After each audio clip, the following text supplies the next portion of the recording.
Sorry to shit on consultants so hard here, but if all consultants died today, I think the world would continue. Maybe the stock prices of many Fortune 500 companies would even improve. We're interested in people taking more ownership of their lives, being more conscious about how they're living. I think about my friends and how many people have either stopped drinking or cut down on drinking and are looking for new ways to socialize that just feel different and make you feel good after you experience, rather than like, went out on a Saturday night and now my whole Sunday's ruined and I'm hungover. Welcome to Brick by Brick episode 12 with Daniel Tarockoff, partner at Vine Ventures. Hello and welcome back to Brick by Brick, everyone. Today I'm joined by Daniel Tarockoff, who is partner at Vine Ventures, which is a VC fund that invests in not just psychedelics, but also mental wellness and well-being. And your fund's sized at about 25 mil, right? That's right. Okay, so what's the mission of Vine to kick us off? Yeah, sure. I mean, Vine was really started alongside COVID emerging, which I think just revealed that we have a really bad mental health problem in America and really just globally. The kind of core reason it was started was in response to that kind of shadow mental health pandemic that we unleashed onto our society. And the second reason Vine was started was we were really focused on the psychedelic space from the beginning. And around late 2020, maybe even 2019, I guess some of it was forming.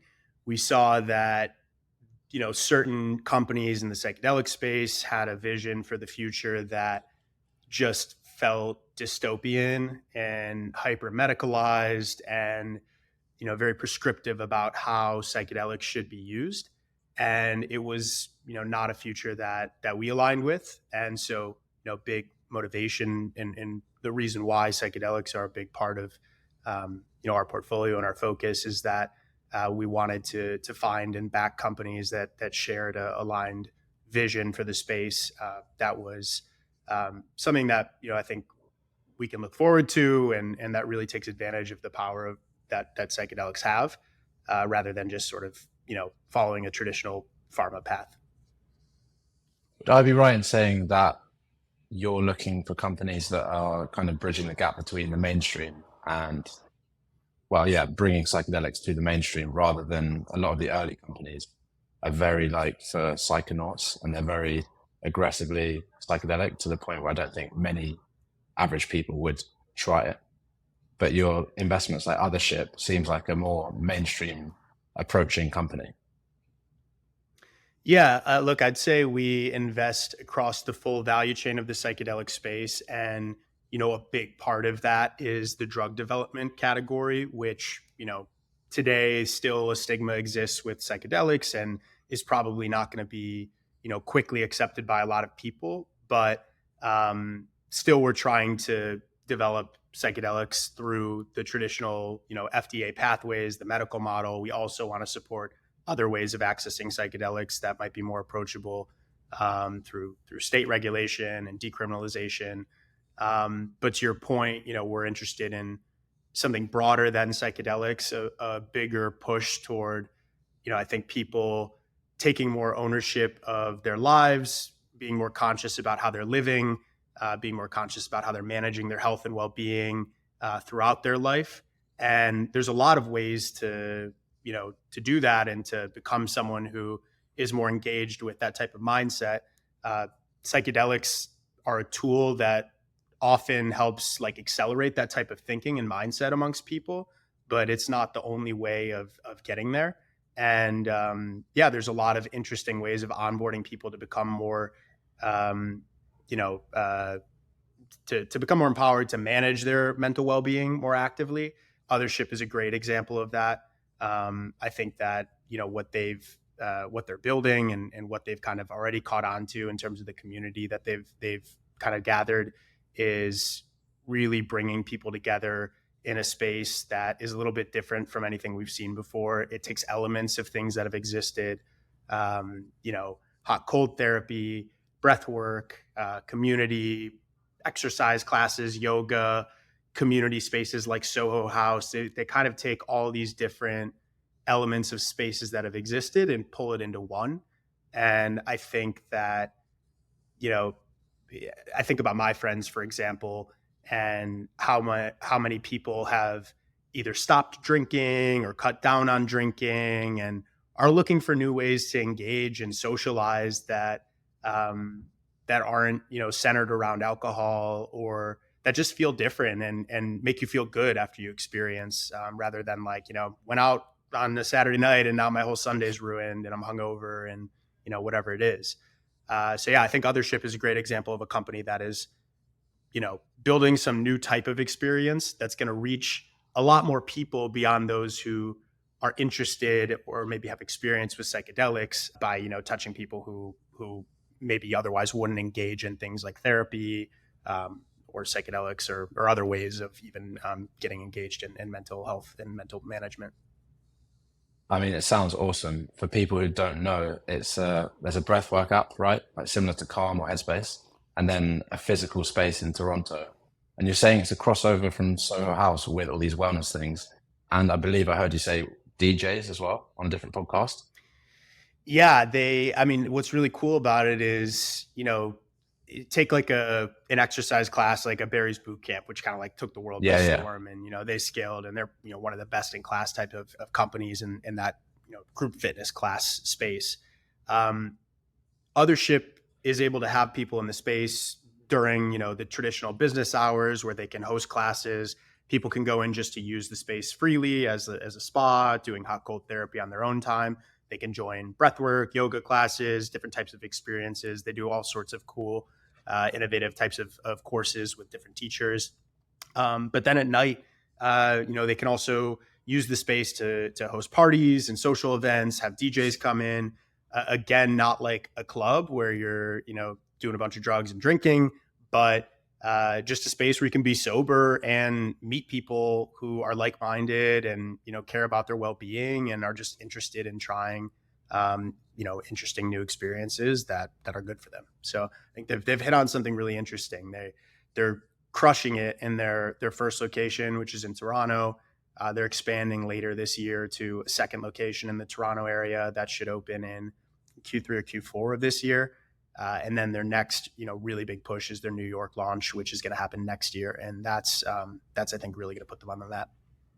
That sounds sick. They need to come to London. I feel like that would be so popular. That sounds cool. I'll let them know. Can you? I think they're, you know, Yeah, they're working on bridging from Canada to the US and, you know, international expansions on the horizon. that would honestly just fly in London, 110%. That's a sick idea. I love ideas where it's like, you know how there's at the moment loads of people are making like SaaS companies and B2B, like new accounting software. I wish more people made like real life things and experiences. And that sounds like an experience that like adds a bit of color and texture to life rather than just like efficient software. Totally. Yeah. Yeah. I mean, even this just in general, when I think about, you know, what I get to do, which I kind of fell into and absolutely love, you know, I think about like, what is my alternative and like, what else would I do? I love venture and I love being in this space, but, you know, I meet people who are, you know, similar age, you know, also starting out in venture and, you know, investing in like B2B SaaS. And I know there's a ton of money to be made. There's some interesting innovation. It's changing people's lives. It's helping, et cetera. But like, I couldn't imagine a more like Yeah. dry topic for me. I can't do it anymore. Yeah, I'm with you on that. I'm actually really interested by your career path. So I was at Strategy and I did consulting for 5 years, and, you know, happy to talk about the ups and downs of that. But by the end, I was certainly ready to get out. Actually, you know, before the end, I was certainly ready to get out.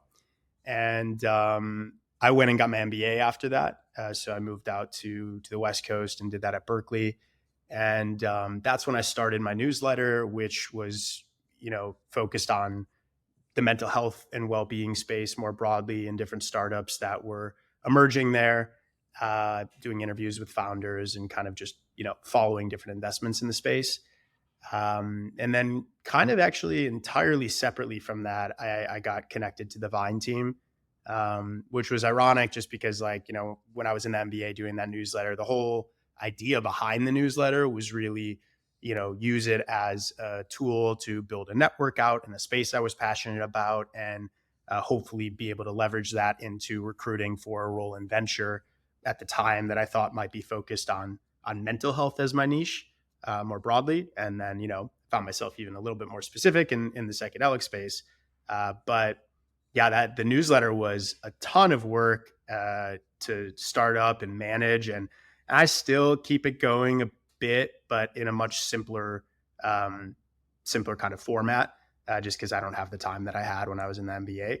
But yeah, it's just funny how, the path into venture and the path into like a niche space like psychedelics, like there's no defined way of doing it. And so you can try all these things that you think might get you in the door. And for me, the newsletter was very much that thing. But at the end of the day, it wasn't actually what got me in and got me the job. It paid off in plenty of other ways. One of our big investments and portfolio investments that we made was one of the companies that I featured early on. And I've met a lot of people through that and continued to expand my network in the broader mental health field. But yeah, it's just funny how the career paths and entry points can, you think you need to go one way, and then another one is what ends up paying off. That's sick. I love that. I don't think enough people realize that you can, with the internet now, you can create your own luck in a lot of ways. Like if you're interested in something, start researching, just post content about it and try and make it as good as you can. And then opportunities will come up. Even if it didn't lead directly to your job, do you think the fact that you've done that gave you like things to talk about in interviews, confidence because you know about the space and all those other benefits? I think it didn't really necessarily, in my case, help me with interviewing or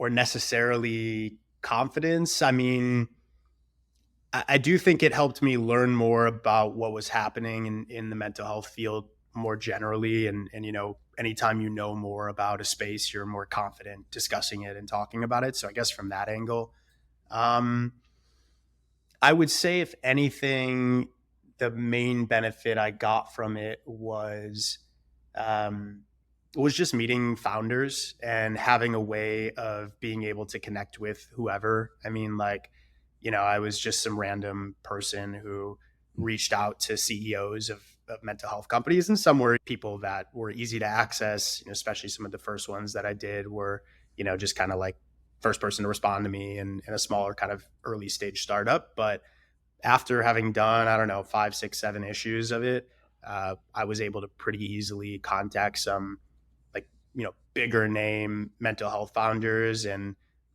get responses pretty reliably. So the kind of access that it opened up, I think was benefit. Yeah, that's very cool. I've definitely felt that with this podcast as well, because it started with friends like Brom, and now I'm speaking to like people like you. It's amazing what, actually, yeah, from your perspective, did you manage to look at the podcast before you came on? What were your impressions of it? I did. I listened to the Brahm episode, and then I started listening to Dylan, the episode with Mind State Design Labs. I didn't get through it all, but yeah, I really like it. I like the idea behind it, of kind of. I mean, I'm personally obviously passionate about leaving sort of traditional pathways and going to things that are a little unorthodox. And so talking about, my story from that perspective, hearing other people's stories who've done that. Yeah, like I think once I made the move personally into something that was just like off that beaten path that I always thought I needed to follow. Looking back, I'm like, thank God I did that, and I wish I did it earlier. And I don't kind of see any other way moving forward. So yeah, and I also liked how you, at least the full Brahm interview that I heard, it's refreshing to hear a podcast where you're just kind of shooting the shit and going wherever your interests kind of take you, Yeah. rather than, a very structured kind of interview process that can get a little dry after, an hour. Yeah. Yeah, exactly. Exactly. So tell me about your story, because strategy and is a good job. It's a very good job. And then Yeah, what made you leave? sure. Let's see. So I'll back up. I'm originally from Michigan, and a small suburb in Metro Detroit, and I think it was just like a pretty good traditional, like regular suburban upbringing.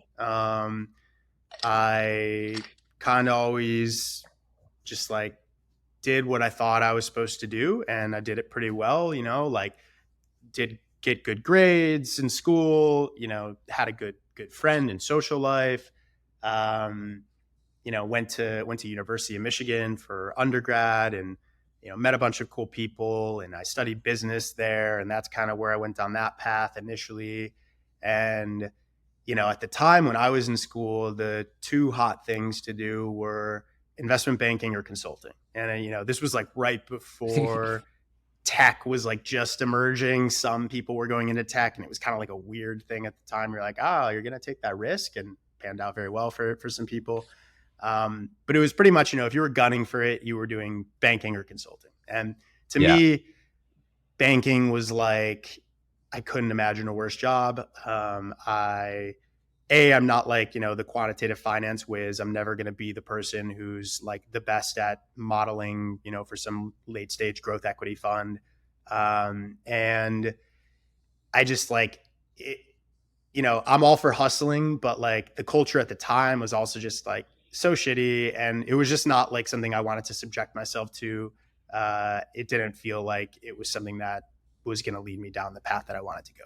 Consulting, on the other hand, it also had shitty things about it, but um, to me, at the time, it was very sexy and exciting. It was like, okay, you get to travel every week, you get to go to cool places, you get to work on a bunch of different projects. You don't have to pick one specific company to be at. You learn really quick what you want to do. The exit opportunities are just like, pretty much anything you want. There's so many different things you can do afterwards. You work with really smart people.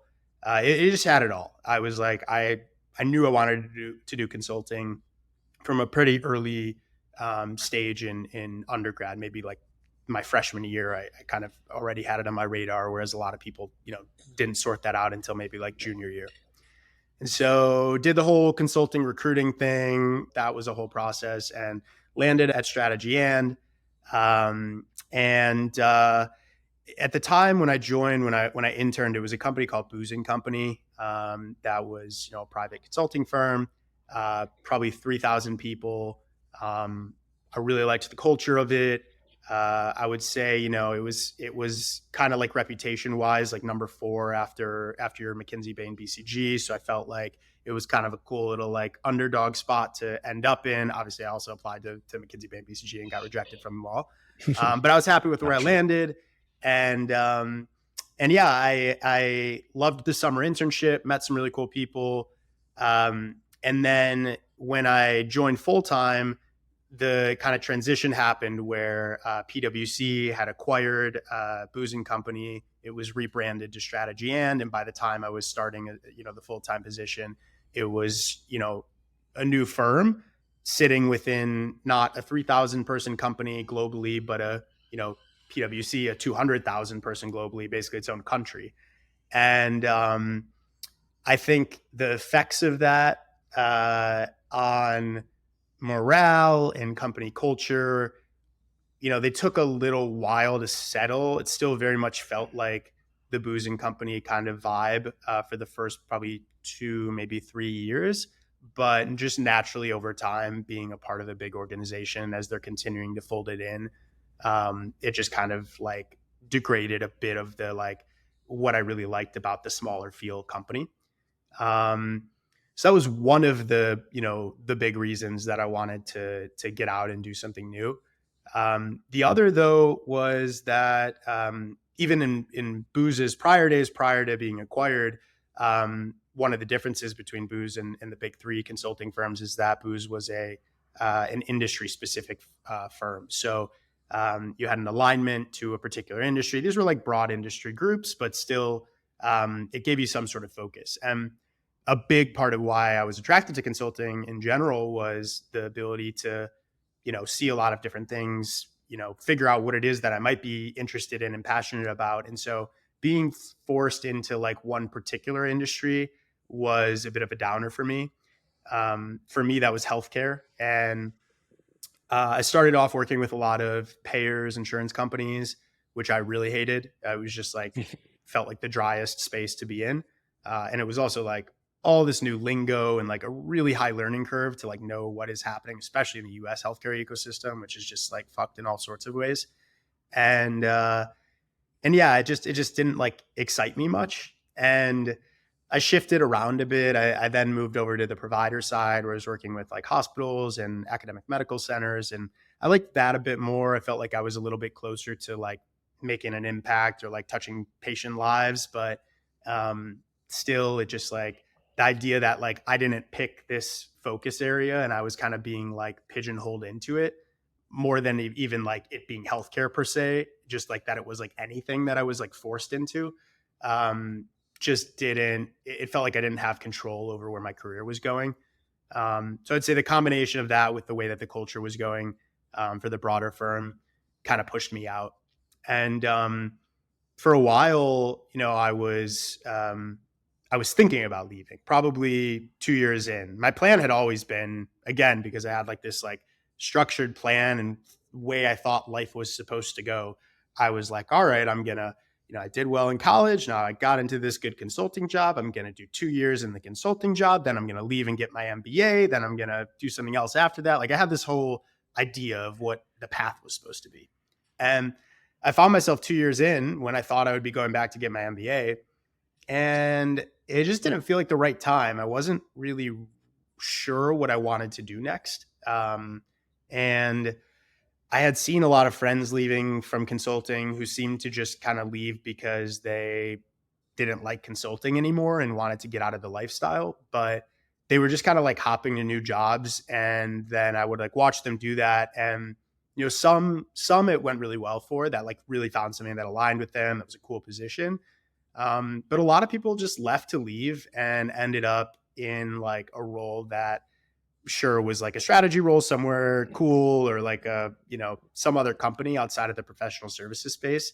But a lot of them just like seemed also unhappy. And I think like the lesson there is like every job is a job, especially if you're not like working for yourself and you're not a founder, which also has a ton of its own really hard drawbacks. Like you are subject to a boss who is going to tell you what to do and you have to do it. And that's going to come with some downsides. And I think I had more patience about leaving while I was sorting out like what would actually be a better alternative. Because at the same time, like I didn't love the work. I was getting annoyed with, the bureaucracy and this like idea that we're supposed to make slide decks that like have impact for the companies and we're defining the strategy and blah, blah, blah. Like it's just a bunch of corporate speak largely. And I don't know. Felt I wanted to have a better idea of what I hopped to before I made that move. After 5 years of doing that, I eventually was like, yeah, it's fun that I, built up all these travel points. I have a comfortable lifestyle. I was living in New York at the time, which I loved. But I'm ready for like a change. I feel like I'm now at the point where if I stick any longer, I'm kind of wasting time. And it feels like I need to be building toward something that I'm passionate about and excited about. So that's when I finally applied to MBA programs and landed at Berkeley and moved out of NYC and over to the West Coast. I'll pause and make sure I'm not like going anywhere you don't want me to go. May I interject with a question Cool. before we get on to the next bit? Please. What do you think gives a work meaning? I definitely feel that with different types of work I do, I'm drawn to it or I'm repulsed by it. But why is that? What's the fundamental things? It's a good question. I think a big part is autonomy, having the ability to self-direct and kind of shape what you do.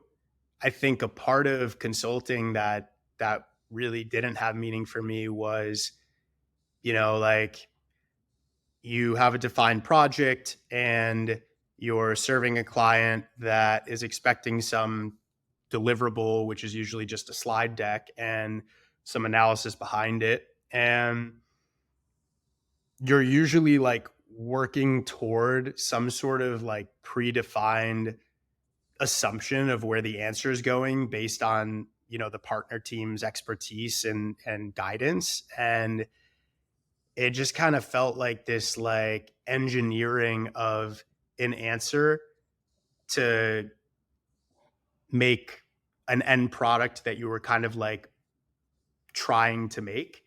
And you didn't have so much kind of like independence to decide how to take the work or what would be, an interesting approach to use. It just was a little bit more constricted, I found. um I think you could find meaning also with something that you know we make meaning in our own lives, right? Like there's not necessarily any meaning at all. I mean, you're talking to an atheist, so I might have an interesting answer for you here, but like I think we can make ourselves feel like we're doing something meaningful in many ways. And if you can convince yourself that you're making some impact or difference, I think that's probably the main thing that creates meaning in work. And in consulting for me, that was just like a hard no. I'm like, you know, you can't convince me. Sorry to shit on consultants so hard here, but I am just not convinced that in 90% of the consulting work that exists, that like anything that meaningful is created. Like if all consultants died today, I think the world would continue. Maybe the stock prices of many Fortune 500 companies would even improve, but alas, that's the way it goes. So I don't know. In my current role and like where I feel I have meaning from it, it is certainly the autonomy piece. It's certainly the like the feeling of an impact piece, because I'm working on something bigger than me, which is also probably a big piece of it. Like this movement that's happening with psychedelics and the progress that's been going on. I mean, it feels new because this like industry is emerging, but it's built on, the backs of people who've worked on this underground for decades. It's built on indigenous communities that have had practices with psychedelics in ceremonial ways for centuries in some cases. It's built on so much, and to play some tiny part in helping shape something that is going to exist and flourish whether I'm in it or not, is kind of like a nice way of thinking about it for me. I feel like when I see that there is a direct way that I can have an impact in how the space will unfold, by putting money behind a particular company that then has a chance of becoming playing a significant role in the overall industry. It's not me that's actually doing anything. It's the founders and, all the people in the ecosystem that are actually building the space. But you do feel a little bit more of a tangible, like you kind of helped shape something rather than, just making a slide deck that gets shelved after the final presentation is made. That's very interesting.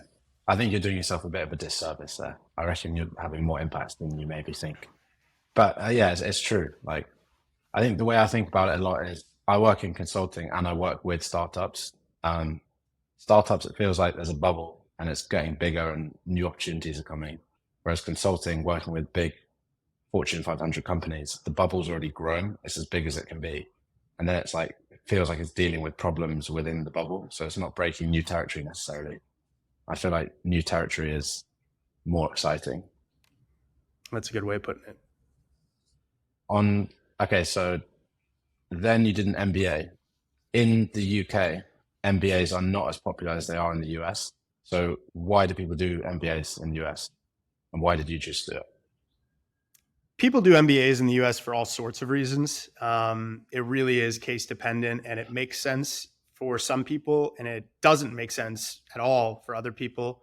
A lot of people who end up doing it, it doesn't make sense for at all. And I think they, end up regretting it. For me, I had the business background from undergrad. I had 5 years in consulting, which many, could consider like a mini MBA of sorts, where you're getting a lot of business experience. So my purpose at all was not the education.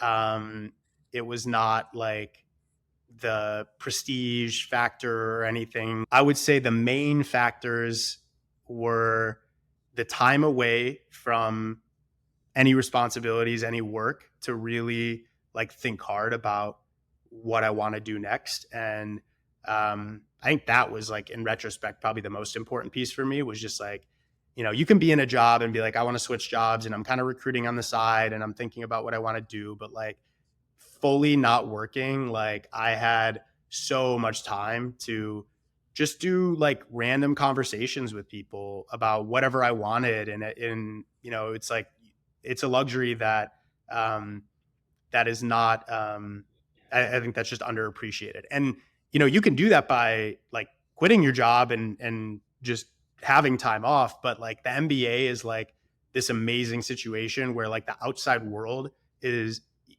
perceives it as, oh, you're like actively like busy and doing school and like you're doing something, when in reality you have a ton of time.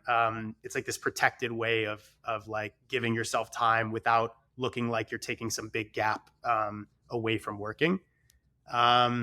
And then the other thing for me was the network. I wanted to expand my network of friends and professional connections. And I got some amazing, lifelong friends out of the program, and amazing connections. And I think like those are the types of things that just compound with time.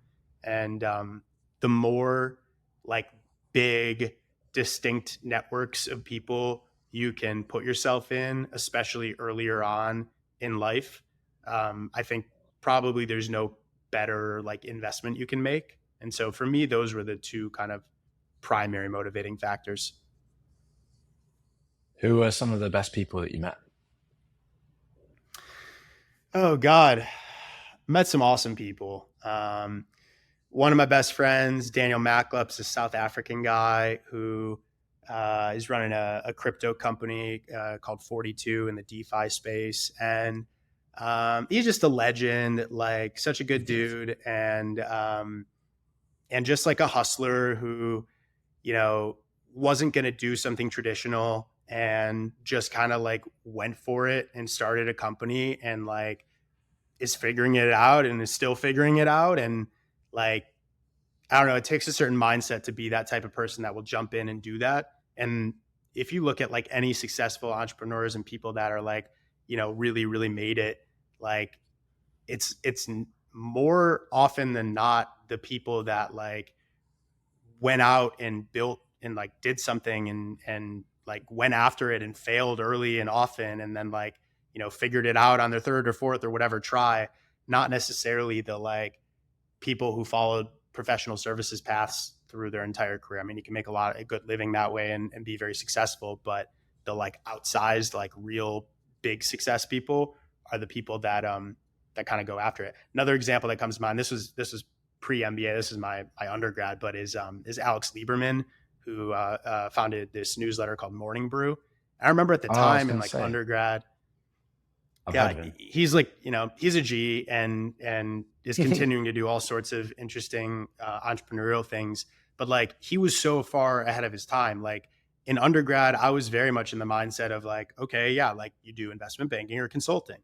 And I remember he was like, printing out these like newsletters, like that was kind of like a newspaper that he would like hand out at the business school. And then he like got a job, I think at Morgan Stanley in like sales and trading. And then like just like decided to quit and like go full time on this like startup doing like newsletters. And it was just like psychotic at the time. Like, I mean, in my head, it was like, what are you doing? I mean, I didn't even, it just didn't even make sense at all to me. And now looking back, it's like, well, I mean, obviously it was a massive success, but even if that had failed, like, I think that's an incredible way of approaching things, like to be that young and in undergrad and like be out trying your first business and like, you know, even if that fails, like you now know all of the like those like you've learned the simple mistakes, you know how to avoid those next time, you're more ready to go at it the second time. So yeah, I think when I think about a lot of the people in my MBA program, it's the people who are doing things off the beaten path that are more interesting to me. Another friend, Ali Vergara, who is this Chilean girl who is working at a fund called B Partners, investing in deep tech stuff. One of my other best friends, David Mancy, who's this British guy who's starting his own AI company. And like, there's just like a lot of people who didn't follow the standard paths out of like traditional recruiting pathways that I just have a lot of respect for, and I think are going to go really far in life. And I've got a lot of great friends who also went into consulting post MBA and all of that. But God bless them, they'll figure it out in a few years and do something cooler after. You've touched on it a bit there. You invest in early stage companies. You know all these people. What do you look for in the company, or what do you look for in the founder? Yeah, we always say that, you know, we are looking to invest in the right people doing the right thing for the right reasons. And I think it's true with any early stage investing. It's definitely true in the psychedelic space, though, just because of, you know, how many opinions there are on how this field should go, what things are interesting to explore, what things are not, and finding people who are values aligned and understand the power of how these compounds can be applied are people that we want to back. Usually we want to back people who have experience with psychedelics themselves. It's not like a hard rule that we would set on people, but like more or less in practicality, it kind of is. Like, I actually can't think of any investments we made where that's not the case. So people who, you know, who understand the space, people who are also operating in that same mindset that I kind of just talked about, like who are, you know, have a bias to action and are like builders. I'd rather invest in someone who like pivots their idea 5 times to get to the right one, and is scrappy and is like constantly making progress and is tracking their progress and is just kind of like moving forward at all costs. Than someone with like an amazing pedigree, but just kind of like has a more stale approach or more rigid approach to how they would do things. So yeah. Off the back of that, I think you're actually the perfect person to ask this question to, and it's a question that I really need the answer to. In consulting, okay. You're being sold, like you're the consultant, so you have to meet all these expectations and standards. On time to meetings, taking notes in meetings, following up, pre-call agenda. You essentially have to be a machine operating and dealing with people. And I'm keen to know if it's possible in the startup world to be a bit more chaotic. And when you're pursuing something you're super passionate about, sometimes you might be working, you might not check, you might not see the calendar, and you might miss 15 minutes of the meeting. I do that all the time. Is that something that I inherently need to cut and become more, I suppose, professional? Or do you think there's room for that as long as you're like apologetic and try and make up for it wherever you can and try and avoid it wherever you can? Sometimes you just get excited and carried away. Yeah. I mean, look, like startup life is inherently chaotic. Like, I think there's 2 pieces here, right? Like, you're going to have like a mad, crazy schedule, and you're constantly going to be pulled in different directions and have to like reprioritize things, and you're inherently going to like miss things a lot of the time, way more in the startup life than in some sort of professional services background where the job itself is demanding that you like adhere to deadlines and things like that. So it's going to happen. And yeah, there's a lot more like allowance of that type of behavior in the startup world. I think it's like about figuring out what are those top priorities and always making sure you're getting the top priorities done and not letting the big things slip through the cracks. Because like a startup, it's like a never ending to-do list, right? And so inevitably the things toward the bottom of the list are going to get dropped all the time. Um, on the flip side, the second point would be I do think having professionalism is a differentiator in life in general. And there's certain practices that that stand out and that will get you opportunities that if you don't employ them, you otherwise wouldn't get. And I think, you know, being communicative, sure, you can't make a meeting that you had scheduled. You know, it's better to let the person know 5 minutes beforehand over a quick email, hey, sorry, can't make this, like we'll follow up, and then follow up and apologize and whatever, then not give them a heads up and let them sit on, you know, their laptop waiting for the meeting to start and it doesn't start. So I think you can have basic pieces of professionalism that you weave in, and that's not necessarily a trade-off you have to make in the startup life, but it is harder.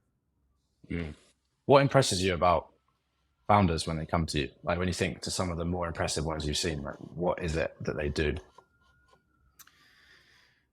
I would say the ones that impress me are the ones that just so clearly have a vision for what they're building and where it's going.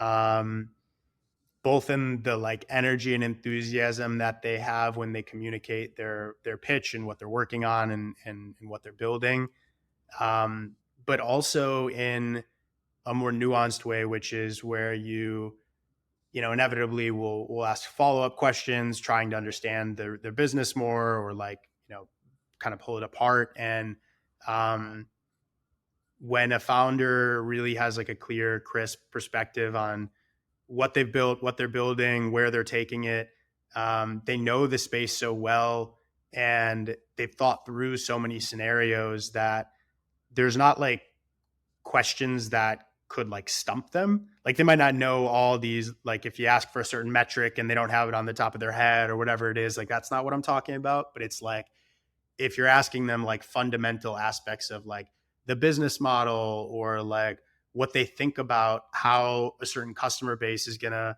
adopt their product or service, or like big existential risks that could happen to their business, like they're those types of questions like don't stump them, and they usually have a really thoughtful reply and answer that goes like way beyond something that, you know, me or anyone who's learning about a business for the first time would have ever thought of. That makes a lot of sense. That makes a lot of sense. I was actually having this conversation with Dylan, not on the podcast, but another time, about getting into venture, because I think it's a really cool job. I think it's one of the coolest jobs you can do because you get to see inside loads of different companies, make money, make an impact on the world. So it's a cool job. And I was asking him about his route into venture and like the different routes there are. And he said you can go in the MBA consulting way or the founder exit VC way. So can you talk a bit about what you think about your route? Like what did you take from consulting and your whole career that you as a VC is now giving you power and advantage and strength? Yeah, I would say, you know, venture is one of those roles that just does not have a defined path in. I think the ones Dylan mentioned are probably the most common, at least historically, but are by no means the like definitive, you know, two ways. I've seen a lot of journalists breaking in. I've seen people who went the banking route and broke in. I've seen people who just like found a role straight in venture out of undergrad that maybe talked to the right person at the right time and found a way in. There's really like no set path. For me, I mean, I do think consulting provided some of the, it was like my first job that I think has an outsized role in how you think about the professional world and how you show up in it. And so being in a structured kind of like high expectation environment set some standards that I adhere to that I do think helps. But I mean, for me, even I wouldn't say consulting necessarily like led to the job that I'm in now. It certainly was a good brand, like firm that got me probably into the MBA program that I got into. And then being in that MBA program was a good brand school that I could then, use to reach out to people and say, I'm, an MBA at this school. So you kind of like pass a snuff test of, okay, like they've been through some kind of like qualifications. But at the end of the day, for me, what got me the job was just talking to a bunch of people. I mean, before my MBA started over the summer, I was already interested in figuring out what is this like passion of mine that I want to, transition into. Because, when I was an undergrad and I went to consulting, I was like, this is my dream job. This is exactly what I want to do. And I was like, it's solved. Like I figured out my career. And working in a functional role that you think is incredible within an area that you didn't choose or you're not excited about can degrade your passion pretty quickly, as I found out for myself. And so when I was at the MBA and I was going in again with a very firm idea of I want to move into a venture capital investing role as the function of work that I do, I had kind of learned that lesson of I don't want to end up doing that in some industry I don't care about. And in fact, that was a decision I very easily made in the MBA program when I had a different offer at another venture fund that was focused on healthcare. And I was like, okay, I'm just going to do the same shit I just hated doing in consulting for 5 years, but like in a venture role. And now it's going to be fun. So that was like an easy, okay, that's like, you learned that, don't go down that path. Instead, I functionally, pursued the venture world from a recruiting standpoint, but I spent a lot of time thinking through like, what area will I love reading about, writing about, talking about, and just kind of like engaging with in my life, whether it's work life or personal life, like what will I just enjoy having around me all the time? And I was exploring a lot of things at the beginning. I mean, I was looking at psychedelics. I was looking at mental health more broadly and a lot of the stuff that was happening there. I was interested in some consumer stuff and being more in like the mind of a consumer and thinking about how purchasing decisions would be made and stuff, which was very different from the sort of like healthcare lens I had taken before, where you don't really think about like consumers as much, at least in the traditional world that I was working in. And so, and then also like music, like I was really interested in music. I was really interested in like festivals and live events and like experiences. And so it was like all these things that could have been the venture path I went down. And I kind of landed on mental health because of like a lot of macro trends that were happening. Again, the mental health kind of pandemic that was going on and increasingly in the media was causing a lot of venture investment to flow into the space and a lot of discussion to happen, a lot of new companies forming. I also chose it because of my background in consulting focused in healthcare. It was an easier transition to move from a healthcare consulting background into mental health venture than it was from a healthcare consulting background into VC that invests in, music festivals or whatever it is, right? It's like finding the things that make your transition as easy as possible is always like the best way or not the best way necessarily, but the most efficient way, and increases your chances of being able to break in the way that you want to break in. And on the psychedelic front, I just started like chatting with people. I was like meeting all sorts of people. I had no rules for who I would talk to because I just had all the time in the world. I was like, hey, I found you on LinkedIn. Like the research you're doing at UCSF is super interesting. I'm getting my MBA and I'm interested in psychedelics, and like I want to learn more about your path. Do you have 20 minutes to chat? And I would do that. Like I did that like over 100 times with people who were researchers, clinicians, academics, lawyers, nonprofit people, business people. Like it didn't matter who the person was. If they were like touching the space and I thought their path looked unique or interesting, I wanted to chat with them. And I had, probably 75, 80% of those conversations were like worthless from a practical standpoint of like getting me a job or benefiting me in any given way. But because it was something that I cared about and was like excited to learn more about, it wasn't really worthless. Like I learned more about some new perspective of the field, and had a quick, 20-minute conversation, and you never know where those connections lead. And for me, getting to Vine was like a very, like those conversations were the direct reason that I got to Vine. It was, again, like I did that. I was doing at the same time this newsletter and, writing that, thinking, okay, I'm going to get in front of mental health founders. I'm going to build relationships. I'm going to get in front of, mental health investors, and I'm going to like use this to like find my way in.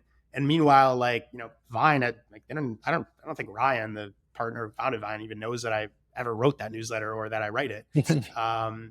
But yeah, I met a researcher who was studying psychedelics. We ended up having like an hour-long conversation that was just super interesting, and I still keep up with her.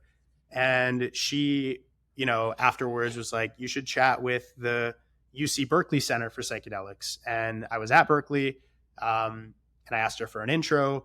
She introduced me to the director of that. And I tried to set up a call with him, and he's like, yeah, I'm busy. But maybe you could talk to this guy, Fede, who works at this company called MAPS, which is the organization that's taking MDMA through the FDA approval process right now. And they're really the leading, kind of organization in the whole field. And so that was a big kind of connection to make. And I talked to Fede, and like we had an amazing conversation. And again, it was just like, hey, just looking to learn more about your path. What are you doing? And, he had kind of a similar-esque background. He had gone to Stanford for his MBA and gone in more traditional kind of tech roles before, and then left to go join this like, wacky nonprofit psychedelic company. And after that conversation, and I told him what my kind of goals were of getting into VC, he was like, here's, I know 3 venture funds that are investing in this space. I'm happy to connect you to them. And he sent introductions to 3 different funds. One of them never replied to me, and one of them did, and it went nowhere. And the other one was Vine. And Fede, what a guy! Never know. What a guy! What a guy he is. That he is. That's sick. I love that you had the hustle to go and do that. Why don't more people do that? It's not easy, and it takes time, I guess, is probably the reason.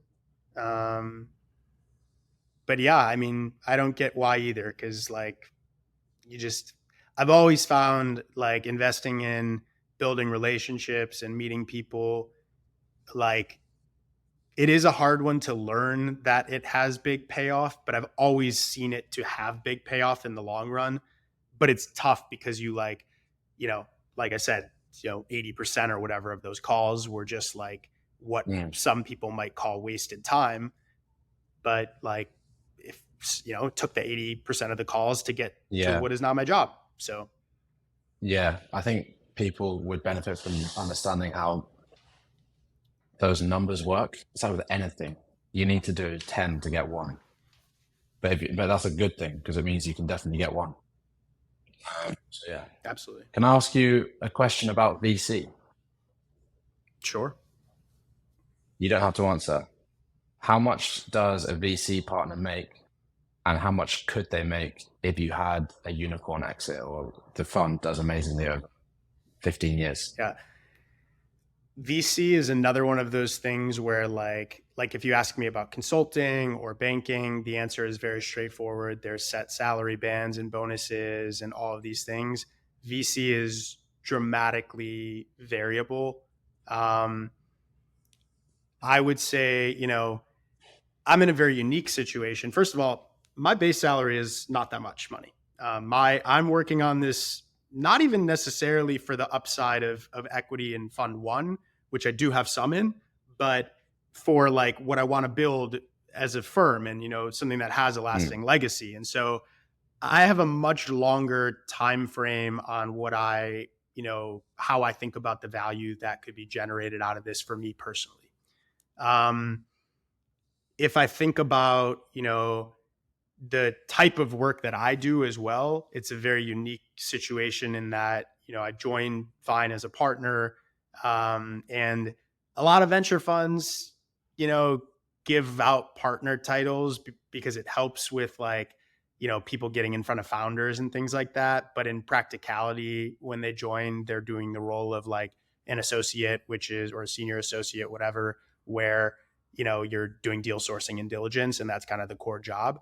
I truly joined as a partner in that, like, I run Vine more or less. I mean, I do all of our sourcing, I do the diligence, all of the sort of investment activities, but I also do our LP management, working with our individual investors, reporting, working with our auditors, working with tax, working with legal. We've done some SPVs and I've run those, and so like I know how to run a venture fund now, and it's a very different experience than that of like my peers that I talk to and build relationships with people who are in the venture world who maybe I met from an MBA program or met in the broader ecosystem. And so I think that's also why the pay is just variable and not as like standardized in this space, is because like depending on the fund situation you're in, your responsibilities and the type of role that you have could be dramatically different. So for example, I think most, maybe not all, definitely not all, some do have, but a lot of people that are entering at the kind of like stage that I am at technically at another fund probably don't get carried interest in the fund or get a smaller, kind of like less significant piece of carried interest. But those people also probably have a higher base salary than me, because I mean, we're a tiny fund too. It's $25 million. If I were to like think about averages, there's 220 as a fund. So that's, the 2% annual management fee that the fund takes to kind of like have an operating budget. So for us, that's, that's $500K on the 25 million annually. But then there's the 20, which is the carried interest. And that's the portion of any of the profits generated once you return the fund back to investors, the original investment, you get 20% off the top of the additional profit. For Vine, it's actually 2 and 10, because we have a structure to our fund where we built a reciprocity fund that donates half of our profits. So, that's so cool. For me, actually, from a financial perspective, it's actually the carried interest is worth half as much as well. So there's that. But again, it's not, that's not what keeps me in the game. Interesting. So what does keep you in the game? I think it is it's the opportunity that I've got right now, which is, again, this like full venture toolkit. Like, I maybe could have, and probably would have failed. I maybe could have hustled my way into a top fund that, has a big prestigious brand name. And again, that would have been a like fucking hustle. And, I didn't go to Stanford. I didn't go to Harvard. Berkeley's great, and I think it's got an amazing reputation. But if you don't go to Stanford or Harvard, maybe Wharton, but even there, like, good luck having a venture fund that's a top prestigious name come and recruit you. It's just that competitive. And if I somehow did find my way into a fund like that, I would be it would be an amazing opportunity, an amazing experience. It would open a lot of doors and give me a lot of prestige. And I would, build an amazing network in a general tech ecosystem of founders. And I would learn a lot. And I'd probably have some like board observer roles and would get best in class training on sourcing and diligence for, 2 to 3 years. And then it would be like, a kind of trek to like work my way up. And in a lot of those funds, there's not partner tracks. So it would maybe just be those 2-3 years and then I'd go do something else. Ah, yeah. And it's like, those are there's no doubt those are incredible experiences, but like what keeps me at Vine and what I've been extremely fortunate to have is like this very entrepreneurial, autonomous environment where I am learning how to run a whole fund. I mean, I may not be getting that like best in class training of how to do the diligence and how to source, and maybe I'm not like inheriting a like name brand that gets me access to certain like very exclusive networks, but like there is no other job I would have been able to have where over a 2-year time period of being here, I would know everything it takes to set up, run, manage a fund, manage SPVs. Like I can do that all now, and I know how to do it. I know how to do it like right, and it's And you learned it not. for yourself. And I learned it for myself, which is how I know how to do it, and that I know that I did it right because I fucked a lot of shit up as I was doing it and realized when I was Yeah. made mistakes and fixed it and all of that. And like that's how you really learn. So I'd say that's the core thing. I think obviously being in this field, in this space, is also just like really keeping me going. I couldn't imagine a cooler field to be in. I love it. It's like so exciting and like aligned with who I am and my interests. And it's a dope lifestyle too. I won't lie. Like I live in San Francisco. My partners Ryan and Ozan are based in Zurich in Switzerland, and I primarily work from home or coffee shops on my own. It's a lot of autonomy, and then every 2 to 3 months I go to Zurich for usually like 2 to 3 weeks at a time, and I work in person with them and the broader family office that Ryan also manages out there. And it's just like cool. I've been to, like I did my summer internship during the MBA in Switzerland. I've been back to Switzerland 8 times, like since joining the fund. And yeah, the lifestyle, the responsibility, the trust that I get in running things is, unmatched. That is sick. I'm happy for you, man. That sounds like a good place to be. Appreciate it. One of the things that I believe is that it's much easier to do something when you can see a roadmap. Like when you start studying for an exam, if you read the contents of the textbook first, then start reading it, it all makes sense and you can piece it together in your brain. And I think there's a lot of things like VC, deep tech startups, art, which could improve the world if more people did it and did amazing things in those spaces. So part of this podcast is like trying to lay out the roadmap so people understand these are the building blocks. If you're passionate about this, this is the start of how you go and do it. So how would you say to someone, these are the building blocks of a VC fund? The VC fund, I think, I mean, it depends what stage we're talking. If it's someone who's going out as an emerging manager, like launching their own fund, it's very different than, someone who's joining a fund that exists already and is trying to do the building blocks of like their career. Let's say someone coming from a non-banking background, non-consulting, just hypothetically could be a journalist or someone who's starting completely from scratch. Sure. So if you're starting from scratch and you just want to break in, I mean, there's a lot of ways of doing that. I mean, VC is quickly becoming very democratized and there's new kind of ways of breaking in. A lot of people will recommend, starting with some small angel investing and maybe running some small SPVs, using a tool like AngelList to do that, where you can build up a track record. I think that approach is gotten diluted and crowded very quickly over the last couple of years. It's a way of doing it still, and people are still, finding ways in that way. But it's more challenging. You got to differentiate yourself. I would say the first thing to do would really be to figure out like what area and focus you want to have. And so whether it's like a particular type of business model or a particular industry, or a particular like theme or concept that you're really, really passionate about, that is like a lifelong passion for you that you want to like continue investigating, that you already maybe have thought a lot about. Um, Identifying that and spending the time to make sure that that is the area and an idea for you that you really want to go deep in, I would say is something you should not take lightly, and that like I would spend a lot of time doing, even if it feels like, you're like, it doesn't feel like a lot of progress is being made because it's more just thinking and chatting with people.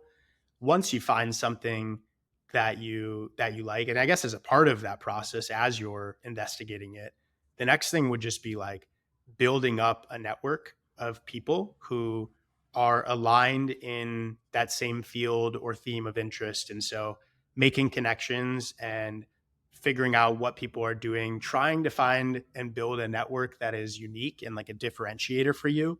And so like being willing to look in spaces that might not be obvious, outside of generic circles, and trying to find, a different, unique way of looking at a field, something that has some sort of contrarianness to it, where you can, find value where others aren't searching for it. And then the more you can make yourself a hub for any particular topic, the more leverage you're going to get. So if you decide, okay, I'm super passionate about furniture and I want to be like the furniture guy, if you create content on furniture and you put that out and you start putting it in front of people who are in the space, and then you've got all the top furniture dealers who are interested in what you're putting out and they want to follow the news that you're aggregating or the interviews that you're doing or the insights that you're drawing, like you slowly build up over time this network of people who may have certain influence or power in a field. And this is like a tactic that this goes way beyond VC, right? Like this is just like, this could be used for anything. Like if life in general, right? Like just thinking about what your objectives are. If it is VC, then the objective is, breaking into VC, which means you either need to like get on the radar of someone in your domain that is already established and could provide you that opportunity that you need, which in my case was Ryan with Vine, or build up enough of the criteria that you need where you empower yourself to go out and do it. And so that could be meeting and establishing relationships with enough founders, meeting and connecting with enough people who are high net worth individuals who have a vested interest in the area that you're pursuing. And once you have the pieces required to make investments and facilitate those deals, just going after it and making it happen is the only thing stopping you. So I think it really depends on the individual, how comfortable they are, what background they have, how much they can use their skill set versus what types of skills they may need to rely on others for, and just like an understanding of yourself, your strengths, your limitations, will probably get you enough to a point where some natural next steps and potential paths kind of open up, and just following your intuition and, continuing on with what conversations feel right. If you try something for too long and it just feels like too many dead ends and it's not exciting to you anymore, being able to like, move on from that approach and try something new. Like, I think it takes continued pursuit, continued moving forward, continued dedication to finding something that feels right for you, and the opportunities will present themselves, as you kind of take that path. That's great advice. And I think at the moment, it feels like you can read all of these books about habits and routines and waking up early as if that's the answer. And I've definitely fallen down that rabbit hole a bit. But now that I've moved to London and I'm starting to meet people, I'm starting to see that you can't plan out where these opportunities are going to come from. They just come. And then if you had a rigid plan and woke up at 5 a.m. every day and went to bed at 10 p.m. every day, you would miss them and you'd be miserable. So Absolutely. would you say there's a thing about like following your intuition and not being so strict on a plan? I think so. I definitely am someone who doesn't like any sort of strict routine. I mean, there are aspects of my life that I do like routine on. I am deeply addicted to caffeine and will run through coffees every day, even when it's not a work day. I need physical exercise. I like to know that I can go to the gym at some point in the day. But it doesn't necessarily, I'm not someone who's like, all right, like wake up at 5, go to the gym, do this, do that. Like I don't have that level of strictness to it, but I more think about like the themes of like what nourishes me and what I want to make sure I'm incorporating. And sometimes I fall short on certain domains. Like I don't get enough sleep, or, I haven't been seeing enough like of my good friends lately. And like, it's just about having sort of a constant rebalancing. So I think just Yeah, like yeah. having a practice where check in with yourself each, whether it's on a daily basis or a weekly basis or a monthly basis, whatever. But some sort of, frequency to it where you're not waiting too long, where you just kind of like feel out like, okay, what have I been doing really well that I've enjoyed, and what have I been lacking? And then make sure that you like over index on the parts that you were lacking in the last kind of period of your life. And that's kind of the way I try to go about it. How does music play into that for you? You touched on it earlier, and I'm quite interested by that.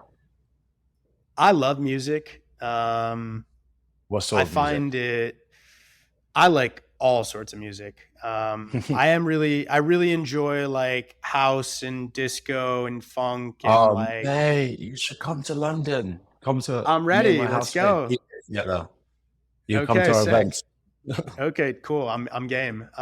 Yeah, I mean, I love it all. I love that music is like a mystery. It's not something we think about as a mystery. We just think about it as like, this tech company Spotify made this app and I can now listen to sounds in my head.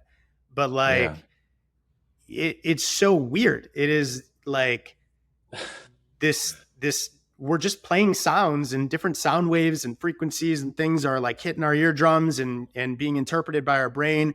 And for some reason, like something that has a beat to it like feels good, and we want to like go to the beat. And we like when like you're at a show and you see a DJ and like they're on the beat, but then they do something unexpected and it's like, oh, like I wasn't expecting that way that was going to sound, or this pitch or whatever. And it's just weird because it's so abstract, and yet it's something that like all humans almost universally like love and are drawn to, and different kinds of music. But still like this playing of sound. And I also just find it interesting that like different people from completely different identities and backgrounds can be drawn to the same type of music. And also that you do notice patterns in particular artists and the crowds that they draw and the types of people that they draw, or the values that those people have that are drawn to those types of music. I think that music data and people's affinity to certain types of music paired with their identity attributes is probably one of the most valuable data sets on the planet. And I think we're just really far away from being able to really draw the patterns and conclusions and understandings of that. But I think that music has a lot of insights for mental health, and all sorts of behavior Interesting. decisions and insights that we might be able to draw. I don't know. I think Spotify is an amazing company and in an amazing position, and like I think this whole AI revolution and being able to apply analytics in new ways that something as complex as understanding music and how it might be able to be a predictor of certain things. Maybe some of these things we can understand now with new technology that we haven't been able to as just like human analysts. So yeah, I don't know. That's part of what draws me, and it's just a good time, and I like having fun. Yeah, that's a really cool viewpoint on it. I completely agree. It's like, what the hell? Why is it? If it's too expected, it's boring, and then if it's too wild, you can't get into it. But there's a sweet spot somewhere where the flirtation between like expectation and surprise is just makes you excited. It's so strange. Next time, Yeah, I want to dive into that deeper with you. But this has been an amazing conversation, Daniel. I really appreciate your time. And yeah, I hope we get to chat again soon. You should definitely stay in touch. And you're on guest list for any event you want to come to in London.